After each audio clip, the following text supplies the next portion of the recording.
हर एक व्यक्ति के जीवन में कभी ना कभी ये बात आती है कि हम जिस विश्वास के आधार पर खड़े हैं, क्या वो सत्य है, क्या उसके कोई प्रमाण है। और यह बहुत आवश्यक होता है कि हम परमेश्वर की उपासना करें और सच्चे परमेश्वर की उपासना करें, क्योंकि जिस परमेश्वर ने हमको जिंदगी दी, जिस परमेश्वर ने सारी सृष्टि की रचना की, जिसके प्रमाण आज भी मौजूद हैं, तो हम उस परमेश्वर का गुणगान करें, क्योंकि परमेश्वर ने मनुष्य की रचना की और कहा मनुष्य परमेश्वर की सर्वोत्कृष्ट कृति है। और उसने हमारी रचना की ताकि हम उस परमेश्वर की महिमा कर सकें, उसका आदर कर सकें, उसकी आराधना कर सकें। कौन से प्रमाण है कि हम कह सकते हैं कि हां, परमेश्वर है, आज भी जीवित है? उसकी शक्ति के प्रमाण कौन से हैं? और इसी बात को लेकर भजन संहिता की पुस्तक के 19वें अध्याय में ये बातें आई हैं प्रमाणों की, जहां पर लिखा है आकाश परमेश्वर की महिमा का वर्णन करता और आकाश मंडल उसके हाथों के काम को प्रकट करता। दिन से दिन बात करती और रात से रात ज्ञान प्रकट करता। ना कोई भाषा है, ना कोई बोली जहां उसकी आवाज सुनाई नहीं देती। उसका स्वर सारी पृथ्वी पर और उसके वचन जगत की छोर तक पहुंच गए हैं। परमेश्वर ने अपने आप को प्रकाशित किया है अपने क्रिएशन के द्वारा, सृष्टि के द्वारा। सृष्टिकर्ता वही है, और सृष्टि जब उसने की तो सृष्टि में प्रमाण है। मनुष्य केवल इसलिए नहीं बना कि इस संसार में आए, जिए, अपने रहने की भोजन व्यवस्था करे और फिर उसके बाद जीवन समाप्त हो जाए और मिट्टी में मिल जाए, राख में मिल जाए। क्या यही परमेश्वर की योजना है? इन सब बातों से बात जो है वो पूरी नहीं होती, हमारे प्रश्न बने रहते हैं और हमारे जेहन में ये बात आती है कि कैसे मैं सत्य को जानूं। सत्य क्या है? परमेश्वर के अस्तित्व के कौन से प्रमाण हैं ताकि हम विश्वास कर सकें कि सच्चा परमेश्वर है, एक सृष्टिकर्ता है जिसने सृष्टि की सृजना की। मैं कहां हूं, मैं क्यों हूं, इस संसार की शुरुआत कैसे हुई, ये सब प्रश्न हमारे मस्तिष्क में और मानव जाति के मस्तिष्क में इतिहास से बने हुए हैं। कभी दार्शनिकों ने इसका उत्तर खोजने का प्रयास किया, कभी वैज्ञानिकों ने प्रयोग के माध्यम से समझने की कोशिश की, परंतु कोई वैज्ञानिक, कोई दार्शनिक जीवन नहीं दे सकता।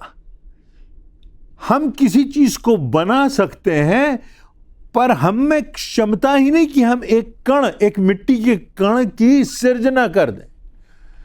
देखिए, किसी चीज को बनाना है वो बात फर्क होती है, और किसी चीज की सृष्टि करना है, कुछ नहीं से सब कुछ आ जाना है, यह बात भिन्न होती है। आज एक कारीगर है, वो एक भवन बना रहा है। भवन भी वो काहे से बना रहा है? भवन ईंट से बना रहा है, पत्थर से बना रहा है, सीमेंट से बना रहा है।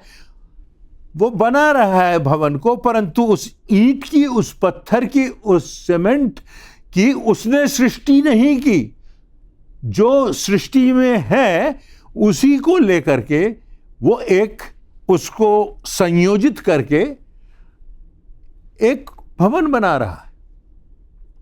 तो इसी प्रकार हमारे पास जो प्रमाण हैं, जहां यहां पर लिखा है कि जब हम संसार को देखते हैं तो आकाश हैं, तारे हैं, ग्रह हैं, पृथ्वी की व्यवस्था है, जीवन की जटिलता है, ये सब केवल देखने के लिए नहीं है, बल्कि यह हमें कुछ बताता है। और इसीलिए राजा दाऊद कहता है कि आकाश परमेश्वर की महिमा का वर्णन कर रहा है।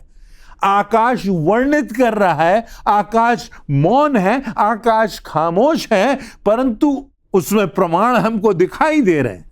यह हमें संकेत देता है कि कोई सृष्टि करता है जिसने सृष्टि को बनाया।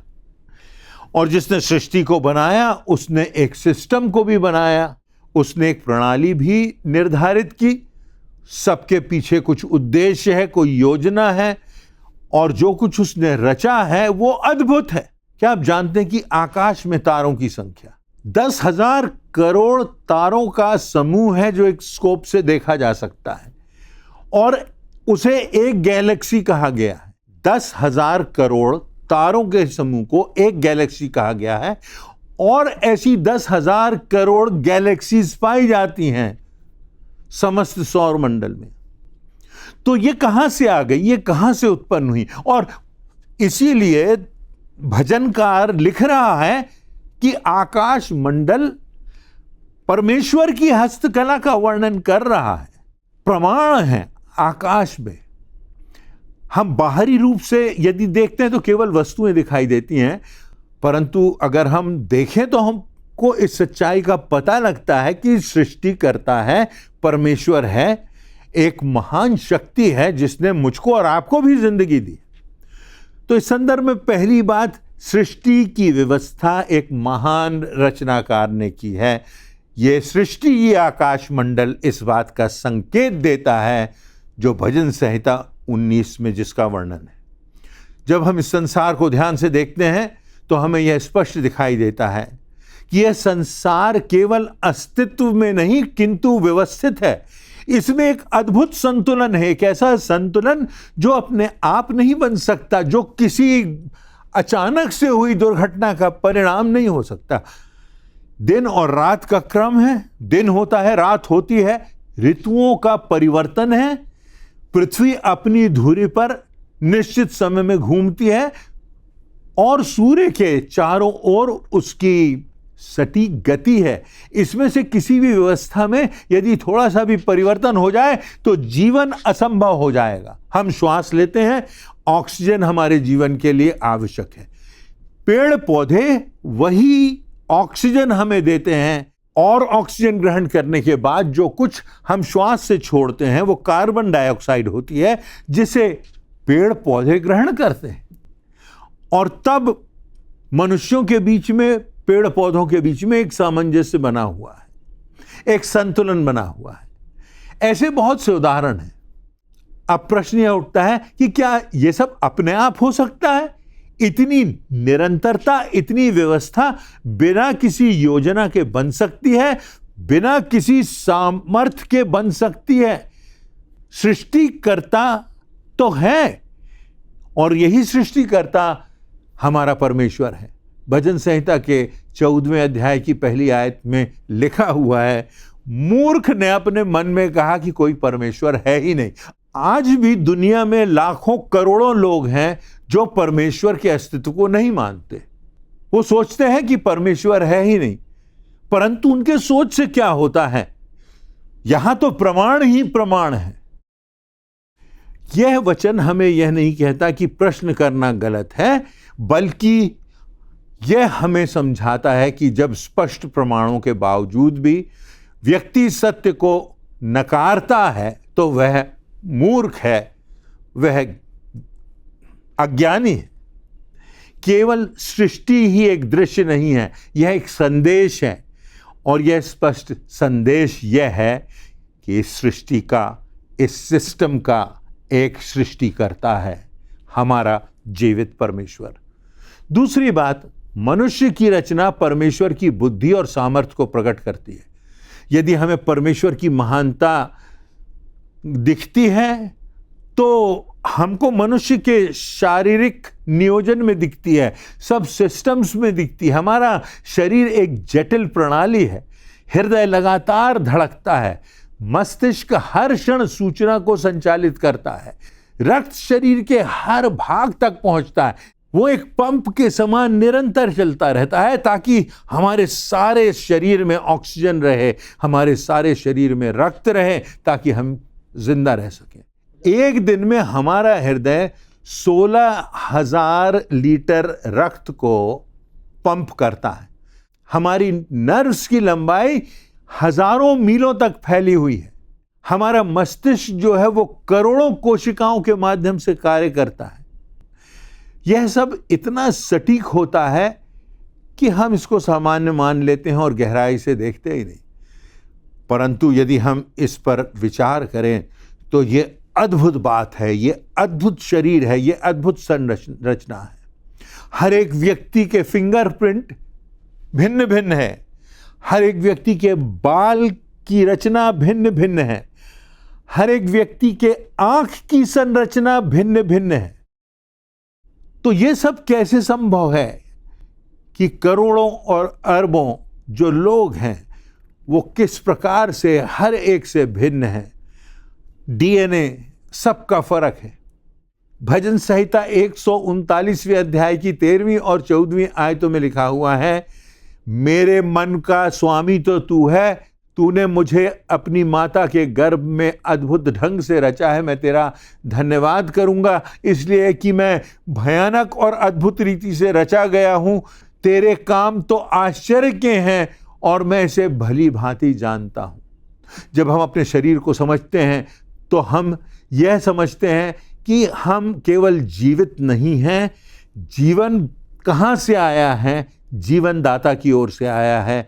और कोई दुनिया में वैज्ञानिक किसी भी प्रकार के रासायनिक समीकरण जीवन नहीं दे सकते।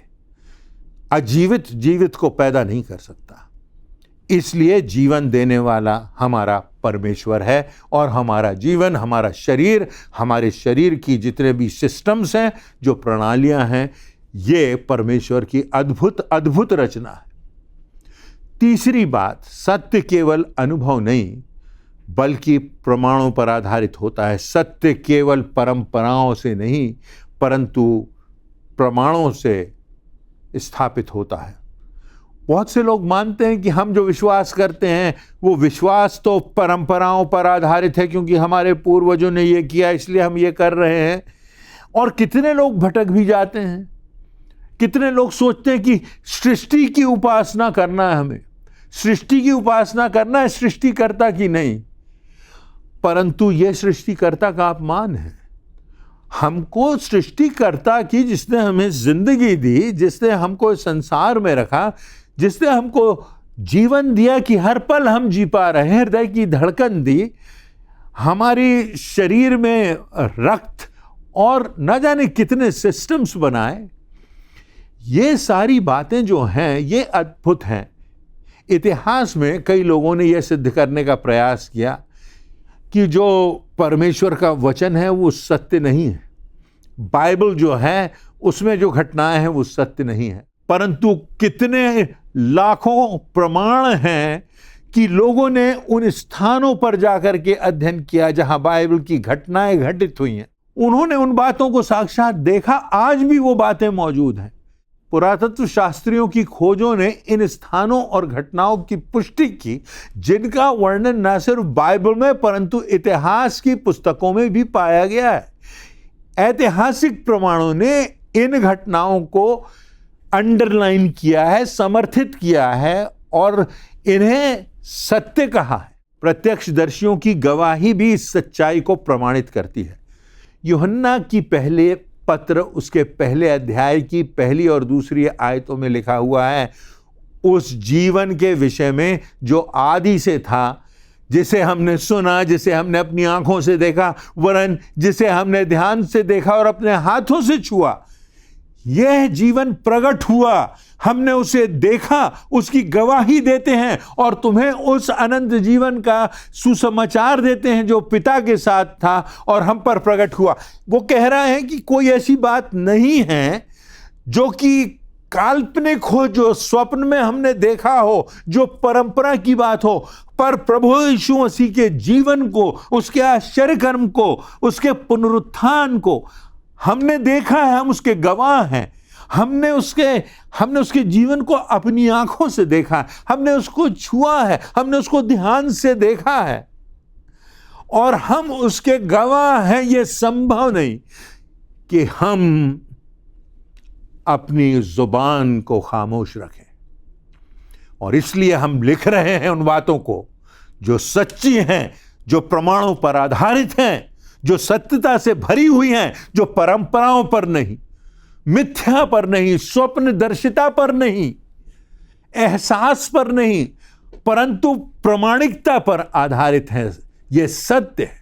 तो इन बातों पर हम भी गौर करें। आज मैं आपसे निवेदन करता हूं कि आप विचार करें कि आप जिन बातों पर विश्वास करते हैं, क्या उन बातों का प्रमाण है, क्या उन बातों के साक्ष्य हैं, या हम सिर्फ बिना सोचे समझे हम सोच तो रहे हैं कि हम अच्छा कर रहे हैं, हम सोच तो रहे हैं कि यही धार्मिकता है, परंतु शैतान के झूठ से हम प्रभावित हैं, शैतान के अंधकार से हमारी बुद्धि भर गई है और हम सोचते नहीं, हम समझते नहीं, हम प्रश्न करने की हिम्मत भी नहीं करते, क्योंकि हमें लगता है कि अगर हम प्रश्न करेंगे तो हम अपने पूर्वजों का अपमान करेंगे, क्योंकि हमारे पूर्वजों ने संभवतः परंपराओं का निर्वहन किया है। पर सत्य क्या है?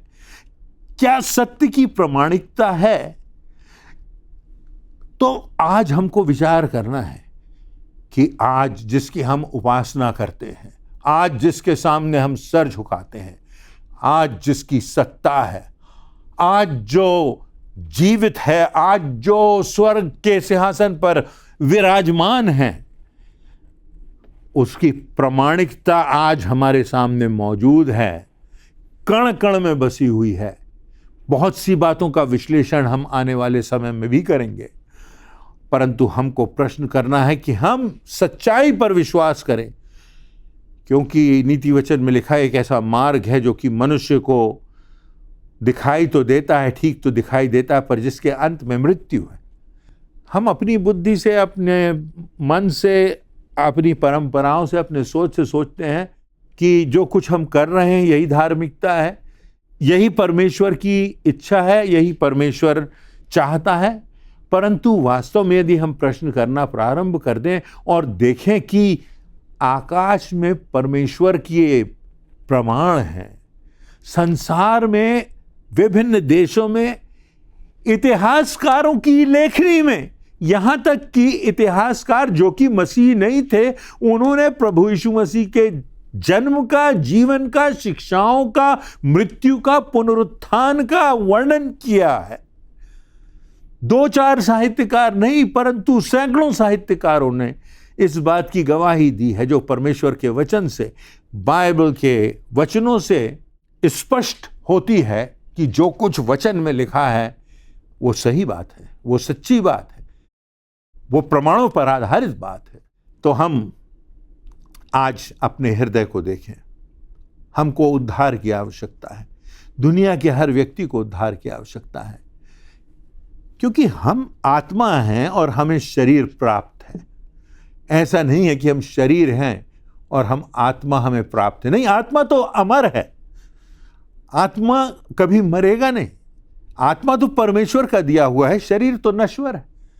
तो आत्मा की सुरक्षा के लिए, इस बात की निश्चितता के लिए कि हमारा आत्मा सुरक्षित है, मृत्यु के बाद हमारा आत्मा सुरक्षित है, हमारा आत्मा अनंत जीवन में है, हमारा आत्मा हमारे परमेश्वर पिता से, हमारे सृष्टिकर्ता से, हमारे जीवनदाता से हमको मिलाने वाला है, या हमारा जो विश्वास है वो अंधविश्वास है जो हमको भटका रहा है और जो हमारी आत्मा को विनाश के रास्ते पर लिए जा रहा है।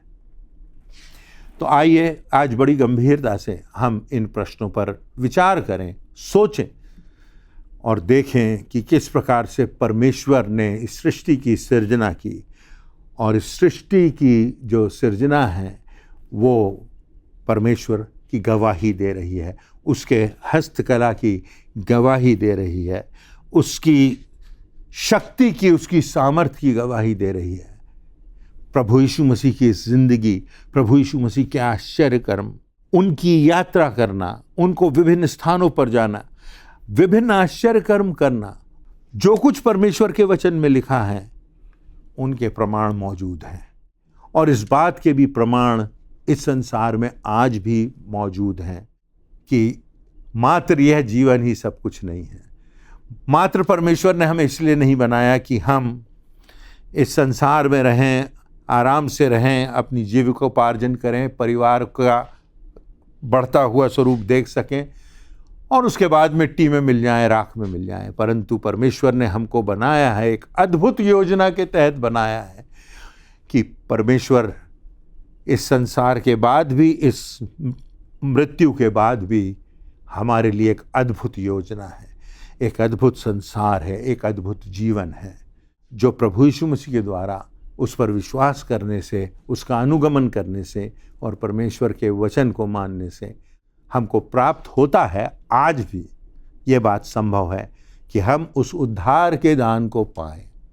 वो उद्धार जो परमेश्वर हमारी ज़िंदगी में करता है, वो उद्धार जो हमारे पापों की क्षमा से होता है, वो उद्धार जिससे हमको संपूर्ण शांति मिलती है, वो उद्धार जिससे हम संतोष सहित भक्ति कर सकते हैं, वो उद्धार जो हमको परमेश्वर के रहस्यों को बताता है, वो उद्धार जो इस जीवन में हमें आनंद देता है कि इस जीवन के पार भी हमारे आत्मा की सुरक्षा है। परमेश्वर इन वचनों से आपको आशीषित करे, आपको प्रेरणा दे और आपके भीतर इस बात की जिज्ञासा को उत्पन्न करे कि हम सत्य को जानें, ताकि सत्य हमें स्वतंत्र करे और सच्चे मार्ग पर हम आगे बढ़ सकें। परमेश्वर आप सबों को आशीष दे।